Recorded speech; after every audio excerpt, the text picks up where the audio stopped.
नमस्कार, मैं हूं आपके साथ आस्था कौशिक। यूपी चुनाव में एनडीए ने अपना पहला मुस्लिम उम्मीदवार उतार दिया है। अपना दल एस ने रामपुर की स्वार सीट से हैदर अली खान हमजा को टिकट दिया है, जो कि रामपुर के पूर्व कांग्रेस विधायक के बेटे हैं। फिलहाल स्वार सीट से आजम खान के बेटे अब्दुल्ला आजम विधायक हैं और ऐसे में तय माना जा रहा है कि समाजवादी पार्टी फिर से अब्दुल्ला को स्वार सीट से टिकट देगी। ऐसे में पूरी संभावना है कि स्वार सीट पर हमजा और अब्दुल्ला की टक्कर होगी।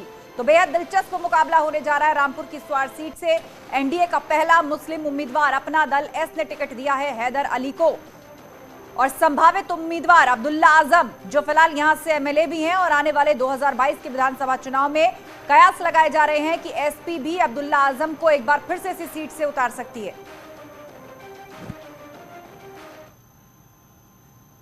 तो हैदर अली खान बनाम अब्दुल्ला आजम की लड़ाई होने की उम्मीद भर से रामपुर के सियासी गलियारे जो हैं वो पूरी तरह से हलचल से गुजर रहे हैं और इसी के साथ दोनों के बीच जबानी जंग भी शुरू हो चुकी है। आपको दिखाते हैं हैदर अली खान बनाम अब्दुल्ला आजम। सबसे पहली बात, आप स्वार टांडा से अब्दुल्ला आजम के खिलाफ लड़ेंगे, किस तरह की चुनौती आपके लिए रहेगी? देखिए, अब्दुल्ला आजम कोई हुआ है एक, क्या है अब्दुल्ला आजम? उन्होंने 17 में जो चुनाव जीता था तो सरकार और प्रशासन के दबाव में जीता था। उनके यहाँ एक सीओ था जो एसपी से ज़्यादा पावर रखता था। वो हर किसी को उठा रहा था, झूठे मुकदमों में फंसा रहा था, झूठी धाराएं लगा रहा था। तो अब तो ऐसी कोई बात ही नहीं है। आप उस रामपुर से आते हैं। रामपुर में एक बड़ा नाम निश्चित तौर पर आजम खान है, इस वक्त जेल में है। अब्दुल्ला आजम जेल से अभी छूटे हैं।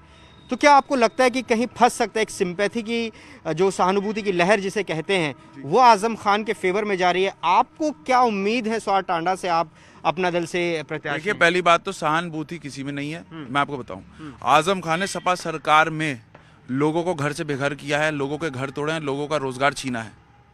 और आज की डेट में अगर उनके बेटे रो रहे हैं तो वो सिर्फ यूँ रो रहे हैं क्योंकि उनके ये एक ड्रामा है। आजम खान भी नौटंकी ड्रामा करते थे, रोने धोने का। पब्लिक हर चीज समझ रही है। पब्लिक की कोई जनहित की लड़ाई में तो नहीं गए हैं। अपनी जेबें भरी हैं, करोड़ों की संपत्ति इकट्ठा करी है, अवैध तरीके से लोगों की जमीनों पे कब्जा किया है, गुंडाई करी है, बदमाशी करी है, उसमें जेल गए। कोई आजादी की लड़ाई लड़के थोड़ी ना जेल गए। आजम साहब और आप चुनाव लड़ेंगे। आजम साहब, जैसा पार्टी का आदेश होगा।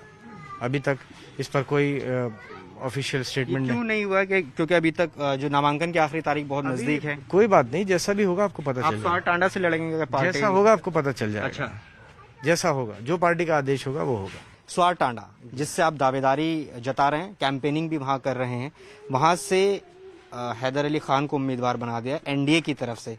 इस पर क्या कहेंगे? कोई चुनौती है? कोई जवाब नहीं। कोई जवाब नहीं। 10 तारीख को बात करेंगे इस पर। अच्छा, 10 तारीख को बात करेंगे। और कोई किसी को भी कैंडिडेट बनाए, मुझे कोई फर्क नहीं पड़ता। ठीक है ना, मैं ये देखता हूँ मुझे पब्लिक के लिए काम करना है। पब्लिक अपना जवाब 10 तारीख को देगी।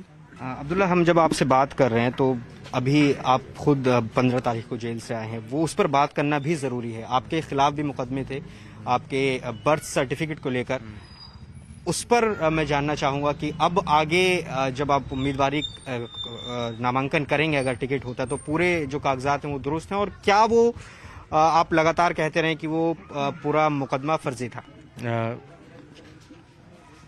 मैं आपको एक बात बताऊं, कुछ भी अगर आपको करना हो या कोई भी आप क्राइम करें तो उसके लिए उसका एक मोटिव होना चाहिए। मैंने तमाम जितनी भी मीडिया ने इंटरव्यू लिए उसमें एक बात कही कि जो मेरे वालिद का सियासी कद है, क्या उसमें ये मुमकिन है कि मुझे अगर 17 में टिकट मिलता और 22 में टिकट ना मिलता? और ना मैं किसी ऐसे परिवार से हूं जिसने कभी ना तो विधायकी देखी हो, ना सांसदी देखी हो। पढ़ा लिखा हूं और ये जानता हूं कि बहुतों की नजर मेरे ऊपर है। तो मैं सिर्फ विधायक होने के लिए या सांसद होने के लिए तो फोर्जरी करता नहीं। और जो जन्मतिथि मैंने बताई थी वो तब भी सही थी और आज भी सही है। इसीलिए माननीय सर्वोच्च न्यायालय ने चुनाव के आदेश पर रोक लगाई थी। हमारे साथ इस समय मौजूद है हैदर अली खान उर्फ हमजा मियां। ये वही हमजा मियां है जिनको भाजपा और उसके सहयोगी दल अपना दल ने अपना स्वार विधानसभा सीट से प्रत्याशी बनाया है। आइए इनसे पूरी बात करते हैं और जानते हैं कि क्या पूरा मामला है, किस तरह से जो भाजपा जिसने अब तक किसी भी मुस्लिम कैंडिडेट को नहीं बनाया है, उसके सहयोगी दल ने जो है भाजपा एक मुस्लिम जो है वो कैंडिडेट उतारा है। हमजमिया जी, पहले तो बहुत बहुत स्वागत है आपका। धन्यवाद। जिस तरह से अभी तक आप अपना दल के भाजपा की जो सहयोगी पार्टी है उसके कैंडिडेट है स्वार विधानसभा, जी, क्या कहना चाहेंगे? सबसे पहले तो मैं अपनी पार्टी की जो राष्ट्रीय अध्यक्ष है श्रीमती अनुप्रिया पटेल जी का धन्यवाद देना चाहता हूं। जितनी बीजेपी के टॉप लीडरशिप है, मुख्यमंत्री जी, प्रदेश अध्यक्ष जी और सुनील बंसल जी और दोनों उप मुख्यमंत्री जी, और सबसे ज़्यादा हमारी जो दिल्ली में टॉप ब्रास है बीजेपी की, प्रधानमंत्री जी, गृह मंत्री जी, जेपी नड्डा जी, धर्मेंद्र प्रधान जी, अनुराग ठाकुर जी, कि उन सब ने ये विश्वास मुझ में दिखाया है। और मैं ये मानता हूँ कि ये एक ऐतिहासिक चुनाव भी रहेगा, और ख़ास तौर से मुस्लिमों के लिए, क्योंकि जिस तरीके से मुसलमानों में उत्साह है, हम अपने ज़िले में बात करें तो उन्हें ये अब इस चीज़ का उत्साह है कि ये सीट हमारी निकलेगी, ये सीट हमारी विधानसभा में जाएगी और उनकी रिप्रेजेंटेशन अच्छे तरीके से होगी। और ख़ास तौर से जो विपक्ष है, जो ये उल्टी सीधी बातें कम्युनलाइज करने की कोशिश करता है चुनाव, कि ये नहीं कि एनडीए इनको नहीं पूछती, ये उन सब के अरमानों पे पानी बह चुका है। अच्छा, जिस तरह से देखा जाए भाजपा ने अब तक किसी भी मुस्लिम कैंडिडेट को नहीं उतारा है, आप पहले एक ऐसे कैंडिडेट है जो उसकी सहयोगी पार्टी अपने दल के मुस्लिम कैंडिडेट है, तो उस पर क्या कहना चाहेंगे? मैं ये जो विश्वास सबने मुझ में दिखाई, विश्वास बरकरार रखूंगा, और ऊपर वाले ने चाहा तो ये सीट भारी मतों से जिता के जो जिन लोगों ने मुझ पर ये विश्वास दिखाया उनको ये सीट समर्पित करूंगा। अच्छा, मुस्लिमों को देखा जाए भाजपा में बहुत ही कम विश्वास रहता है, तो ऐसे में ऐसा देखिए नहीं है। जब 3 तलाक का मैटर हुआ था, अगर आपको पता है, तो भारी संख्या में मुसलमान महिलाओं ने, औरतों ने, हमारी माओं ने, बहनों ने भारतीय जनता पार्टी और एनडीए को समर्थन किया था, वोट किया था। ये तो एक अफवाह होती है, एक बात पुरानी होती है। जैसे हमारे यहाँ के जो समाजवादी के नेता थे, ये आजम खान, ये इन लोगों की बातें होती थी सांप्रदायिक बातें फैलाने की। जैसे हमारे मुख्यमंत्री जी ने कहा कि ये वो लोग थे जिन्होंने दंगे भी करवाए थे।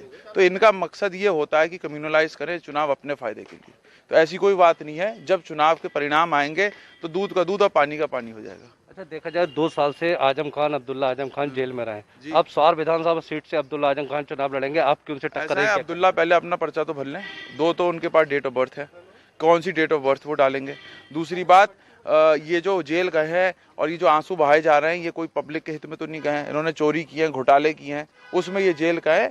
और अब्दुल्ला आंसू ये भी बहा रहे हैं क्योंकि 10 मार्च के बाद उनको फिर जेल जाना है, क्योंकि सजा निश्चित रूप से होनी है। जो उन पर धाराएं हैं, कोर्ट अपना काम करेगी, और ये मैं नहीं मानता कोई चुनौती है। पहले तो नॉमिनेशन तो पता चले, सपा से नॉमिनेशन कौन कर रहा है।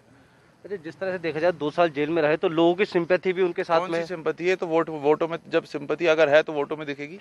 सिंपैथी का है कि कोई पब्लिक की लड़ाई के लिए गए हैं। जो लालपुर का पुल टूटा था, उसमें लाखों आदमी परेशान था, हर धर्म, हर जाति, हर बिरादरी, बिजनेस ठप हो गए, लोग परेशान हो गए, लोगों के घर इन्होंने तोड़े। मैं एक बात इनसे ये भी कहना चाहता हूँ, जो इन्होंने, जैसे एक मज़ार है, मज़ार एक ऐसी जगह है जिस पर हर धर्म, हर जाति, हर बिरादरी का।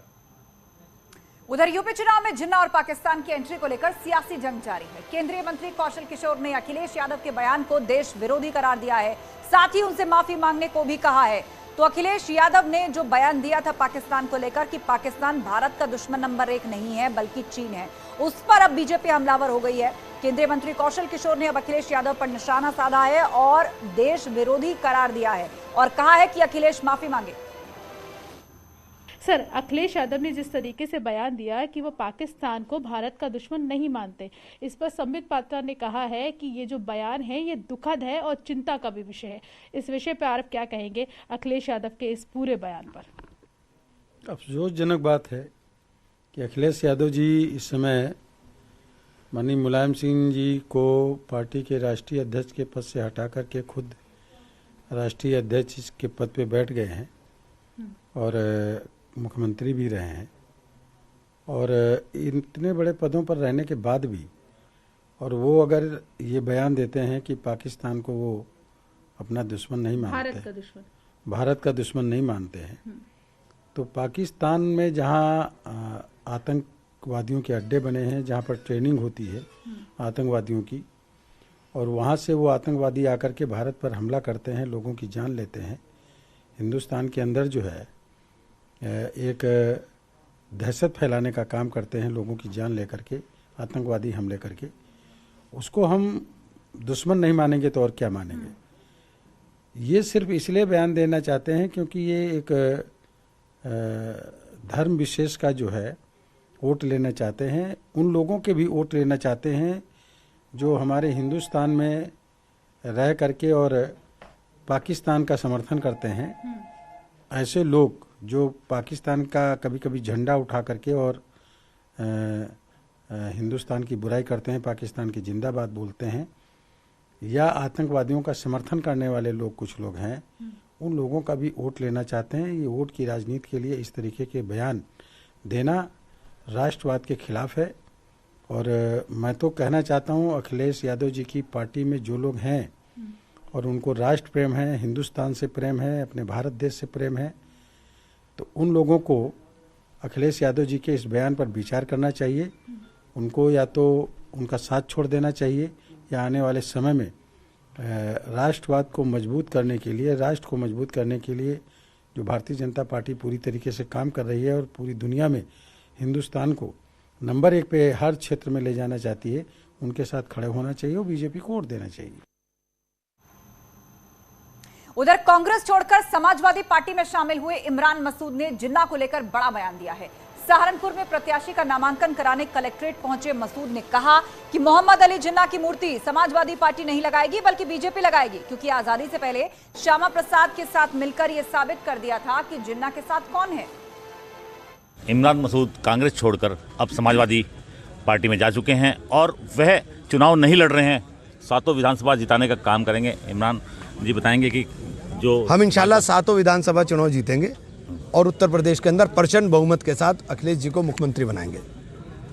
भाजपा आरोप लगा रही है कि अगर समाजवादी सरकार आ जाएगी तो ये बुलडोजर चलाकर मंदिर गिराएंगे और जिन्ना की मूर्ति लगाएंगे, उस पर क्या? देखिए, समाजवादी की सरकार आएगी, समाजवादी हाईवे बनाएगी, समाजवादी की सरकार आएगी, समाजवादी कारखाने लगाएगी कि लोगों को रोजगार मिले। समाजवादी पार्टी की सरकार आएगी, समाजवादी पार्टी की सरकार ये जो आपने नफरत की खाई खोदी है, इस नफरत की खाई को पाटने का काम करेगी। समाजवादी पार्टी की सरकार आएगी तो किसान को दाम मिलेगा, समाजवादी पार्टी की सरकार आएगी तो बहनों को सुरक्षा मिलेगी। मूर्ति लगाएंगे आपकी आइडियोलॉजी के साथ उनका समर्थन था, हमारे साथ नहीं। मुस्लिम लीग के साथ आप लोगों ने सरकारें बनाई हैं। अपने आप इतिहास को कंगाल के देखिए, पता चलेगा कि श्यामा प्रसाद मुखर्जी थे बंगाल के अंदर, AK फजलुल हक की सरकार के अंदर फाइनेंस मिनिस्टर थे, मुस्लिम लीग की सरकार के अंदर। सरहदी सूबे के अंदर आपने कांग्रेस की सरकार गिरा करके मुस्लिम लीग के साथ सरकार बनाई। सिंध प्रांत के अंदर आपने सरकार बनाई। 2 राष्ट्र की थ्योरी सबसे पहले आपने देने का काम किया। देश का विभाजन कराने वाले लोगों के साथ चलने वाले लोग देश के विभाजन का सबसे बड़ा जिम्मेदार जिन्ना की तारीफ करेंगे और जिन्ना की मूर्ति लगाएंगे। हमारा जिन्ना आदर्श नहीं है, ना जिन्ना को हम अपना मान सकते हैं। और इसी के साथ रुकेंगे एक ब्रेक के लिए, जल्द होंगे हाजिर, कहीं मत जाइएगा।